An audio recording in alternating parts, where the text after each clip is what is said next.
Ayan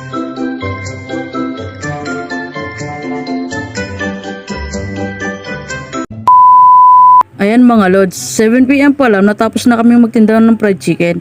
Nainip kami sa bahay kaya naisipan namin pumasyal. Pumunta nga pala kami dito sa Paskuhan. Ito na yung bagong itsura niya. Kung napapansin nyo, walang masyadong tao kasi Monday kami pumunta.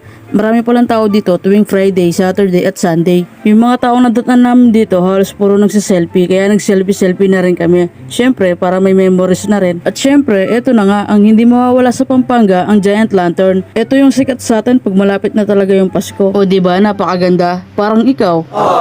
May nakita nga rin pala ako magjowa nagsiselfie. Nainggit ako. Kaya sana all. Puro na lang ako sana all. Nga pala sa mga gustong pumunta dito sa Paskuhan, malapit lang pala to dito sa SM Pampanga. Magandang pasyalan din to para sa mga magtutropa, pamilya, magjowa. Sama mo na rin pati yung magkaaway para magbati na rin.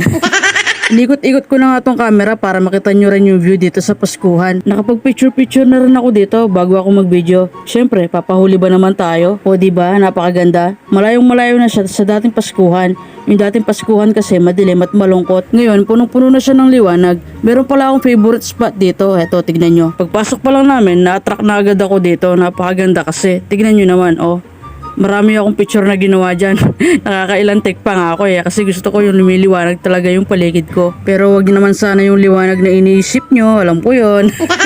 Marami-rami nga rin palang pasyalan dito sa Pampanga, hindi lang to. Marami-rami pa tayong pupuntahan at ibibideo para makita nyo. Ayan, at ang napakagandang Giant Lantern ng Pampanga. Dalawa nga pala yan, ayan yung isa medyo maliit nga lang at hindi pa sinisindihan. Itong pinakamalaki yung talagang pinailawan nila. At nga pala, ito yung bubungad sa inyo bago kayo makapasok dito sa Paskuhan, itong Home of Giant Lanterns. O diba, napakaganda. Pwedeng pang selfie-selfie talaga. At yun na nga, pagkatapos namin dito sa Paskuhan, naghanap pa kami ng iba namin papasyalan. Dito nga pala kami dumiretso sa may intersection, Pampanga. O diba, daan pa lang napakaganda na. Di ko nga pala alam kung saan kami pupunta, pero sana mapunta ako sa tamang tao, char.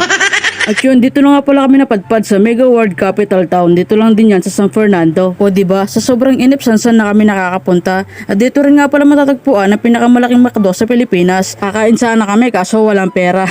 Wala ganun talaga. Usapan pa siya lang, walang kain. Pagkatapos nga namin dito, naisipan na namin umuwi para makapagpahinga na rin.